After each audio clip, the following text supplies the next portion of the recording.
கர்த்தருடைய பரிசுத்த நாமத்திற்கு மகிமை உண்டாவதாக. கிறிஸ்துவுக்குள் அன்பானவர்களே, ஒன்று தீமோத்தேயு 1 அதிகாரம்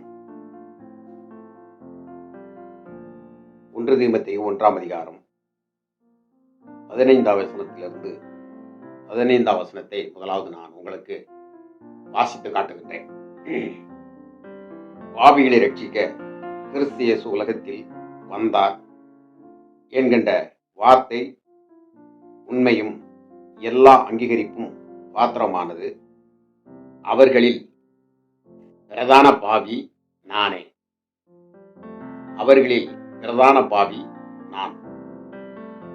அப்படி இருந்தும் நித்திய ஜீவனை அடையும்படிக்கு இனிமேல் இயேசு கிறிஸ்துவினிடத்தில் விசுவாசமாய் இருக்கிறவர்களுக்கு திருஷ்டாங்கம் உண்டாகும்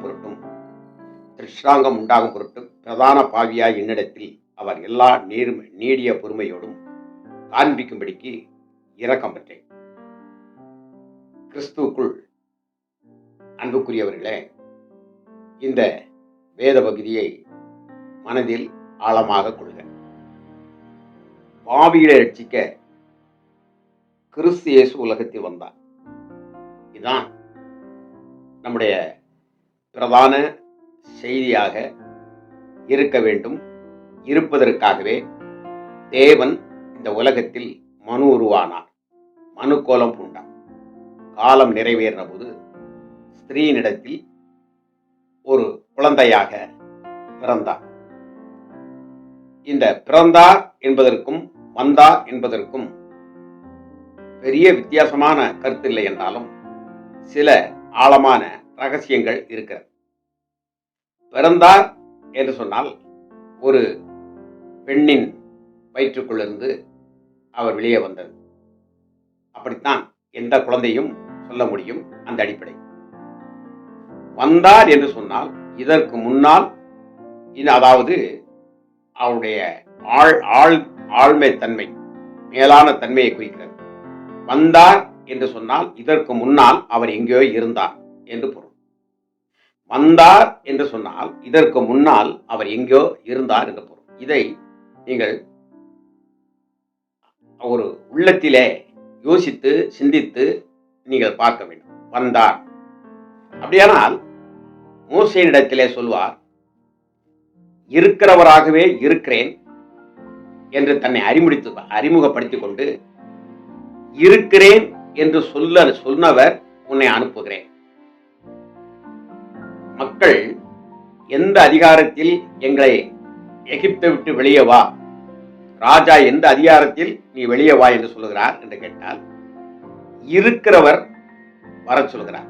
இருக்கிறவராகவே இருக்கிறேன் என்று சொல்லுகிறவர் வர சொல்லுகிறார். ஆதியும் அந்தமும் முடிவும் தொடக்கமும் முடிவும் இல்லாத அந்த மகிமையின் தேவன் என்று சொல்கிறார். அப்போ இந்த இடத்தில் நீங்கள் குறிப்பிட்டு பார்த்தால், வந்தார் என்று சொன்னால் இருக்கிறவராகவே இருந்தவர் வந்தார். இது நீங்கள் தேவாதி தேவன் மனுருவான இந்த மனுருவான தேவாதி தேவனுடைய மனு உருவான இந்த செய்தி, அதை உங்களுடைய வானில் எடுத்துக்கொண்டால் கிறிஸ்துமஸ் என்று நீங்கள் எடுத்துக்கொள்ளலாம், பிறப்பின் பண்டிகை என்று எடுத்துக்கொள்ளலாம். அது அவரவர் இஷ்டம். ஆனால் அவர் எங்கு இருந்தார்? ஏக சக்கரவர்த்தியாக இருந்தார், ராஜாதி ராஜாவாக இருந்தார். அகில உலகத்தையும் காண்கின்ற நட்சத்திரத்தையும், சூரிய சந்திர மண்டலங்கள், பருவ சூழ்நிலைகள் அனைத்தையும் ஆளுகிறவராக மாற்றமல்ல, அவர் சிந்தனையில் உதித்தபடி அதை அவர் பிறப்பித்தவராக, உற்பத்தி செய்தவராக இருந்தவர். அது மாத்திரமல்ல, நான் எனக்கு நிகராக அன்பு கூற வேண்டும், எனக்கு பிள்ளை வேண்டும், எனக்கு நிகராக அன்பு கூற வேண்டும் என்ற அடிப்படையில் ஒரு பிள்ளை ஒரு தகப்பன் ஒரு தாய் எப்படி நேசிக்கிறார்களோ அதுபோல வேண்டும் என்று சொல்லி, தன்னை போல அந்த மகிமையின் தேவன் தன்னை போல உண்டாக்கிய உங்களையும் என்னையும் படைத்து நம்மளை கண்காணித்துக் கொண்டு, அனைத்தையும் கண்காணித்துக் கொண்டிருந்த பரலோகத்தினுடைய சொர்க்கலோக அதிபதி, சொர்க்கத்தை உண்டாக்கிய அதிபதி, அவர் அங்கே இருந்தான். அங்கு மட்டுமல்ல, எல்லா இடங்களிலும் நிறைந்திருந்தான். அதான் இருக்கிறவராகவே இருக்கிறேன், இருக்கிறவர் உன்னை அனுப்புகிறார் என்று மோசைக்கு சொன்ன அதே தேவன்தான் இங்கு சொல்லப்பட்டிருக்கிறது. என்னையும் பாவிகளை என்று சொல்லுகிற இடத்தில் என்னையும் அதில் போட்டுக்கொள்ளுங்கள், உங்களையும் போட்டுக்கொள்ளுங்கள். நம்மளை ரட்சிக்கும்படியாக இந்த உலகத்தில் மனு உருவானான். அதைத்தான் நாம் கிறிஸ்துமஸ் என்று சொல்லி அதை நாம் வெளிப்படுத்திக் கொண்டிருக்கிறோம். ஆனால் இங்கே நீங்கள் சிந்திக்க வேண்டும், யாருக்கு உண்மையான கிறிஸ்துமஸ்? இது மிக முக்கியம். இன்றைக்கு உலகத்தில் இயேசு பிறந்தாராம், இயேசு பிறந்தாராம் என்று இயேசுவை அறியாதவர்கள் கூட, இயேசு கிறிஸ்துவை சொந்த ரட்சகராக ஏற்றுக்கொள்ளாதவர்கள் கூட அவர்களும் விசுவாசிக்கிறார்கள். அதாவது கடவுள் மனிதனாக பிறந்ததாக கிறிஸ்தவர்கள் கொண்டாடுகிற ஒரு பண்டிகை. இன்றைக்கு உலகம் முழுவதும் கொண்டாடுகின்ற ஒரே ஒரு பண்டிகை டிசம்பர் 25 சொல்லுகிறார்கள். கோடான கோடி மக்கள் இந்த பண்டிகையை கொண்டாடுகிற காட்சியை நாம் பார்க்கிறோம். அப்படியானால் இந்த ஒரே பண்டிகை அவ்வளவு விமர்சையாக கொண்டாடப்பட்டுக் கொண்டுதான் இருக்கிறது. கொண்டாடுவதினால் பெரிய காரியம் அல்ல, பின்பு திண்டாடுவதும் கொண்டாடுவதும், இயேசு பிறந்தார் என்று கொண்டாடுவதும், இருக்கக்கூடிய பொருட்களை எல்லாம் காணாமல் அதிகமான கடன்களை வாங்கி நம்முடைய இந்த பெரிய கொண்டாட்டத்தை கொண்டாடிவிட்டு அதுக்கு பின்பு திண்டாடி கொண்டிருப்பார்கள். கிறிஸ்துமஸ் அதற்காக கொடுக்கப்படவில்லை, அதற்காக இயேசு கிறிஸ்து பிறக்கவில்லை. நான் பிறந்து விட்டால் உலகத்தில் இருக்கும் ஜனங்கள் எல்லாம் மகிழ்ச்சியாக கொண்டாடி கொண்டிருப்பார்கள் என்று அவர் பிறக்கவில்லை. மாறாக அவர் எதற்கு பிறந்தார் என்கின்ற அச்சாணியாக சுழல்கிறது. பாவிகளை ரட்சிக்க கிறிஸ்து இயேசு உலகத்தில் பிறந்தார். அவர்களில் பிரதான பாவி நான் என்று சொல்கிறார். நான் திருஷ்டாந்தமாக இருக்கிறேன் என்று சொல்கிறேன். நான் ஒரு காலத்தில் எப்படி இருந்தேன்? இயேசு கிறிஸ்துவை ஏற்றுக்கொள்கிறவர்களை கொலை செய்யக்கூடியவர்களாக இருந்தேன், காவலில் போடுகிறவர்களாக இருந்தேன், கட்டுகளை கட்டுகிறவர்களாக இருந்தேன். அப்படி இருந்த என்னை யாரை நான் துன்புறுத்தினோ அந்த நாமத்தை இன்றைக்கு நேசித்து அதன் மூலமாக நான் மீட்பு பெற்றேன். ஏனென்றால் அவர் நீங்களாம் நினைக்கின்றபடி அவர் பிறந்தவர் அல்ல, அவர் வந்தவர். மனிதன் எப்படி நடக்க வேண்டும், எப்படி வாழ வேண்டும், அவர் என்ன செய்ய வேண்டும், எப்படிப்பட்டவனாக இருக்க வேண்டும் என்பதை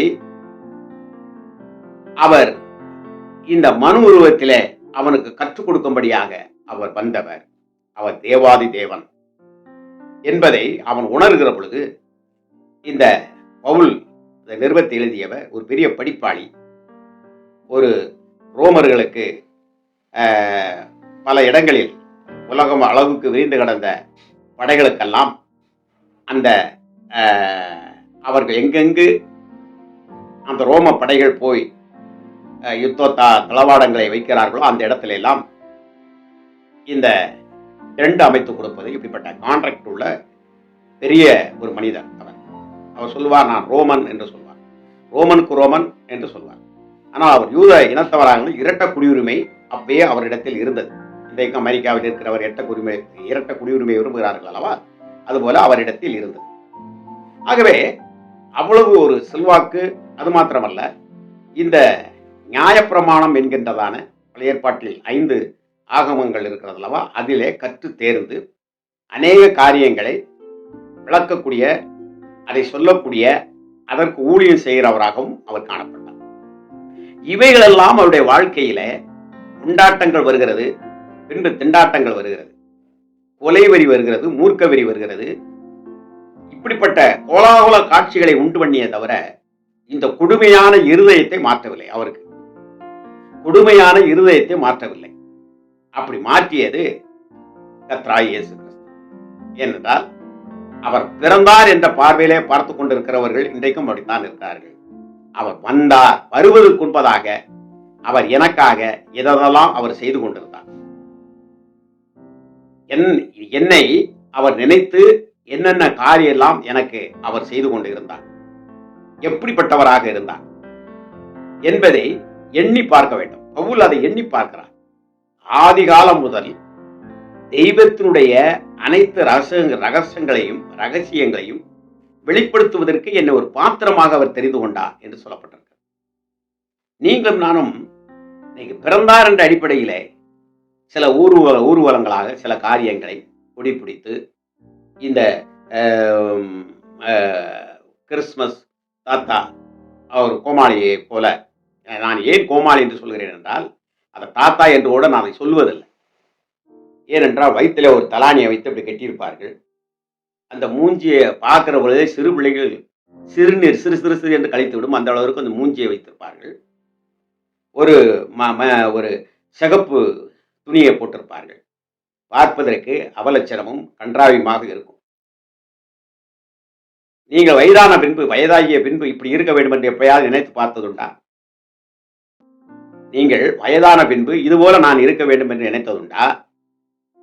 அல்லது இந்த வேதத்தை படிக்கக்கூடிய நான் வயதான பின்பு இயேசுவை போல மாற வேண்டும் என்று நீங்கள் நினைப்பதுண்டா? இதெல்லாம் நாம் யோசிப்பதே கிடையாது, சிந்திப்பதே கிடையாது. இதை வைத்துக்கொண்டு அப்படியே தெருவிலே ஊர்வலமாக போய் ஏதோ நம்ம உற்சாகத்தில் சில காரியங்களை செய்வது போல் இருக்கிறது. அதாவது எவ்வளவு நல்ல காரியம் செய்தாலும் கூட, எவ்வளவு நறுமல தைலம் இருந்தாலும் கூட, அதிலே ஒரு செத்த விழுந்து விடுமானால் அது ஒரு நாற்றத்தை உண்டு பண்ணும். அப்படித்தான் அந்த நிகழ்ச்சிகளை நான் பார்த்து கொண்டிருக்கிறேன். இதை நீங்கள் மனதில் வைத்துக் கொள்ள வேண்டும். அது மாத்திரமல்ல, ஆரம்ப காலத்தில் என்னெல்லாம் நடந்தது, எவ்வளவு அதில் திருத்தம் ஏற்படுத்தி இருக்கிறது என்று சொன்னால், பிறந்த நிகழ்ச்சியை எப்படி அவர்கள் கொண்டாடி தீர்த்து அதற்கு பின்பு அதை திண்டாட்டமாக அதற்கென்று ஒரு கணக்கை வைத்து படுகிற பிரயாசங்கள் பாடுகளை பார்க்கின்ற பொழுது வேதனைக்குரியதாக இருக்கிறது. இப்பொழுது அவர்கள் அந்த சாலையிலே போய் 2 மடங்கும் ஒரு காலத்திலே கடைகளிலே அவரவர்களுக்கு தெரிந்த கடைகள் இருக்கும். சபைகளுக்கு வார சில தெரிந்த கடைகள் இருக்கும். அதில் எதில் போய் ஜோமன் வார் அவர் என்ற பிஸ்கட்டு ஒரு காணிக்கை விடுவார், அதை வாங்குவார். இந்த யானையை பார்த்தீங்கன்னு சொன்னால், யானை சேவகர் உட்கார்ந்து கொண்டு மணி ட்வைன்னு அடிச்சுட்டே வரும். வரும்போது ஒவ்வொன்றா ஒவ்வொரு இடத்துலையா கையை அதை தும்பிச்சங்கையை அப்படிங்கிற மாதிரி, இது மாதிரி வீதிகளும் கடையிலையும் அதை அப்படி சுற்றி தெரிந்த காலங்கள்லாம் இருந்தது. அதெல்லாம் இப்போ மாற்றி ஒரு 100க்கு ஒரு 50% மாற்றி ஒரு டீசெண்டாக சில காரியங்கள். ஆனால் அந்த கோமாளி வேஷம் இன்னும் இருந்து கொண்டுதான் இருக்கு. ஒருவர் என்னிடத்தில் சொன்னார், கேட்கிற பொழுது இதெல்லாம் வேண்டாம் என்று சொன்ன பொழுது அவர் சொன்னார், நன்றாக கவனிங்கள், அவர் சொன்னார், அதெல்லாம் வேண்டாம், இது நல்லது, இது நம்ம கலாச்சாரமே கிடையாது, இது தவறான ஒரு கருத்தை நாம் செய்கிறோம் என்று சொன்ன பொழுது, அப்பத்தானே சந்தோஷமா இருக்கும், அப்பத்தான் 4 பேர் கூடுவான் அப்படின்னு சொல்றாங்க. அதெல்லாம் ஒரு கூமுட்டத்தனம், கூடுவான் அப்படின்னு சொல்லி. கூடுதலுக்கு என்ன வேணாலும் செய்யலாம். அந்த ட்ரெஸ் இல்லாமல் ஒருத்தர் ஓடினா அப்படின்னா அதை விட அதிகமாக கூடுவாங்க. அப்போ நல்லா நீங்கள் கவனமாக கழுங்க அப்படி சொன்ன பொழுது அவர் சொன்னார், அப்படி இல்லை சார், வர வர வளர்ந்துக்கிட்டே இருக்கணும். என் தொப்பையா வளரணும்? எது வளர்றது? கிறிஸ்துக்குள்ள நீ எப்படி வளரணும்? இப்படி கொண்டாடி தீர்த்து, இப்போ பாருங்க சென்னையிலையும் நெல்லையிலையும் மழை பெஞ்சி எப்படி தீர்த்து எப்படி திண்டாட்டத்தில் இருக்கிறதோ, இது போல தான் பாருங்க அந்த இவர்கள் ஆடுகிற ஆட்டமும் பாட்டமும். சில இடங்களில் பார்த்தீங்கன்னா சிலம்பந்தான் கொட்டுத்தான் எருமி மேளம்தான் போட்டு அடிச்சுட்டு போவாங்க. இதுலேயும் சில இடத்துல ஒரு இடத்துக்கு போகும்போது பயங்கரமான இருட்டு, கரண்ட் கட்டு, தண்ணி இடுப்பளவுல ஒரு முழங்கால் அளவில் கடந்து போகணும். அந்தம்மா எதிர்பார்த்து கொண்டு இருக்கிறார்கள். அது கொஞ்சம் தூரமான இடம். சரி, காலையில் அவங்ககிட்ட சொல்லிக்கலாம், இந்த இரவு மழை துளி தூண்டு கொண்டு இருக்கிறது, தண்ணியும் இதுமாக இருக்குது, அதுக்குள்ளே ஏறி அந்த மெட்டைக்குள்ளே வரும்போது தடுமாறி விழுந்துருவாங்க, இருட்டாக இருக்கிறதுனால வரலை அப்படின்னு சொல்லிடுவோம்னு சொல்லி நிப்பாட்டியாச்சு. காலையில் மழை வெறிச்சுது. ஆளை அந்த வீட்டம்மா வந்தாங்க. வந்து அடாடாடாடா அவங்க பேசின பேச்சை பார்த்தீங்கன்னா அவ்வளவு தூசணமாகவும், அந்த அன்னைக்கு போனவர்கள் எல்லாம் அவர்கள் அந்த அளவுக்கு வசார்கள், ஏன் வரவில்லை, என்னமோ வீட்டில் 10 பவுன் செயினை கலான்ட்டு வந்துட்டது மாதிரி அவங்க அப்படி பேசினாங்க. அப்போ இந்த இடத்துல பாருங்க, நீ பிறந்தார் என்று சொல்லி தூங்கு தூங்கு பாலா, நீ தூங்குன்னு பாலை கொடுத்துக்கிட்டே தூங்குன்னு சொல்ற மாதிரியே நீ அந்த உணர்விலே இருந்துட்டு இருக்கிறதுனால அவர் எப்படிப்பட்டவராக இருந்தார் வந்தார். நீ என்ன நினைக்கணும் அப்படின்னா, அந்த நேரத்துல இன்னைக்கு வர முடியலன்னா, அப்ப மழை தூவல் இப்படி எல்லாம் இருக்கு, வர முடியல. அவர் தான் நம்மகிட்ட தானே இருக்கிறாரு. அவர் நம்மகிட்ட இருக்கிறாரு, நமக்குள்ள இருக்கிறாரு. வந்தவர் நம்மளை விட்டு வெளியே போகல. எப்ப இவரு பவுல் என்ன சொல்கிறார்? பாவிகளில் பிரதான பாவி நான் அப்படிங்கிறாரு இல்லையா? என்னைக்கு பிறந்தார் இயேசு கிறிஸ்து பாவி ரட்சிக்க வந்தார் என்று சொல்லுகிற பொழுது, அப்ப என்னையும் அவர் ரட்சிக்க வந்திருக்கிறார் என்று நீ எப்பொழுது நீ விசுவாசிக்கிறாயோ அப்பொழுது உனக்குள் கிறிஸ்துமஸ் வந்து விட்டார். கிறிஸ்து பிறந்து விட்டார். அப்படி பிறந்திருந்தா இந்த அம்மா வந்து பேசுவாங்களா? 10 பவுன் சீனா காணுங்கிற மாதிரி வந்து பேசினாங்களே, அப்படி பேசுவாங்களா? அப்ப இதனுடைய அர்த்தம் என்ன? அந்த கூத்து, அந்த நையாண்டி, அந்த இதுகள் தான் பார்க்கிறாங்களே தவிர வேற எதுவே கிடையாது. ஒருத்தர் துட்டு பண்ணி படிக்கவும் மாட்டான் கொடுத்தாலுமே. அந்த வேஷத்தை தான் பார்த்துட்டு இருப்பான். ஜபத்தை கவனிக்கிறதும் கிடையாது. இந்த கண்ணமூடி ஜோம் பண்ணுவோம் அப்படின்னு சொல்லி ஊழியக்காரர் 2 நிமிஷம் ஜோம் பண்ணுவாங்க. இதைத்தான் பார்த்துட்டு இருப்பாங்க. அந்த வீட்டில் இருக்கக்கூடிய பொம்பளையார் ஒரு சின்ன பிள்ளை வச்சிருந்தா அண்ணா பாரு அதை பாரு அதை பாரு சொல்லிட்டு இருக்குமே தவிர ஜபம் எதுவுமே கிடையாது. அப்ப பிசாசானவன் நம்ம நடுவில் எப்படிப்பட்ட ஒரு இடுக்கமான காரியத்தை போட்டு நம்மள ஒரு நெருட வச்சு கெடுக்க வச்சு என்னமோ இன்னைக்கு தான் பிறந்தவர் மாதிரி இன்னைக்கு தான் பிறந்தவர் மாதிரி பாருங்க, அதை எவ்வளவு லாயக்கா நம்மளை அதை அவன் கெடுத்து விடுகிறான் என்று நீங்கள் பாருங்க. ஒரு வேன் பிடிக்கிறதுலையும் பிரச்சனை வரும். ஒரு ஆட்டோ பிடிச்சாலும் பிரச்சனை வரும், வேன் பிடிச்சாலும் பிரச்சனை வரும், ஒரு கார் பிடிச்சாலும் பிரச்சனை வரும், ஒன்னும் பிடிக்காட்டும் பிரச்சனை தான் வரும். ஏன்? நீ இன்னும் வசனத்தை நல்லா புரிஞ்சுக்கல. பிறந்தார் நினைச்சுக்கிட்டு இருக்கே தவிர, தூங்கு தூங்குன்னு சொல்லிட்டு இருக்கே தவிர, பாவியிட ரட்சிக்க இயேசு கிறிஸ்து உலகத்தில் வந்தார். உன்னை நீ பாவி என்று உணர்ந்திருந்தால் நான் சொல்லுகிற சத்தியம் உனக்குள் பசுமரத்து ஆணியை போல பாய். நாம் என்ன செய்து கொண்டு இருக்கிறோம் என்பது உனக்கு தெரிய ஆரம்பிக்கும். கூட்டத்தை கூட்டுவதற்காக அல்லவே அல்ல. கூட்டத்தை கூட்டுவதற்காக இல்லை. ஆதியும் அந்தமும் இல்லாதவரை நாம் ஒரு மனிதனிடத்தில் பேசுகிறது உள்ள பொழுது அவன் அவரை ஏற்றுக்கொள்ளுகிற பொழுது எப்பொழுதும் அந்த மகிழ்ச்சி அவன் ஒரு திருஷ்டாந்தரமாக அந்த இடத்தில் இருப்பான். எந்த இடத்துல அவனை வைத்திருக்காரோ அந்த இடத்தில் அவன் இருப்பான். ஆகவே நீ எத்தனை முறை கிறிஸ்துமஸ் கொண்டாடினாலும் சரி, பெத்லகேமை சொன்னாலும் சரி, நாசரேத்தை சொன்னாலும் சரி, அல்ல பரலோகத்தை பற்றி அலங்காரமாக பேசினாலும் சரி, எதை செய்தாலும் சரி, நீ உன்னை என்னைக்கு பாவி என்று ஒத்துக்கொண்டாயோ அதற்காக மனஸ்தாபப்பட்டாயோ, நிச்சயமாக நான் சொல்லுகிறேன், உனக்குள் கிறிஸ்து வந்து விட்டார். நீ எப்பொழுதும் கிறிஸ்துமஸை கொண்டாடிக்கொண்டே இருக்கிறவனாக. ஏனென்றால் உன் முகம் கிறிஸ்துவின் சாயலில் அது துணிக்க ஆரம்பித்து விடும். நீ மற்றவர்களிடத்தை பேசுகிறது, மற்றவர்களுக்கு உதவி செய்கிற பொழுது, நன்மை செய்கிற பொழுது, இந்த நாளை நான் ஒன்றுக்கு மட்டும் ஒப்புக் கொள்வேன்.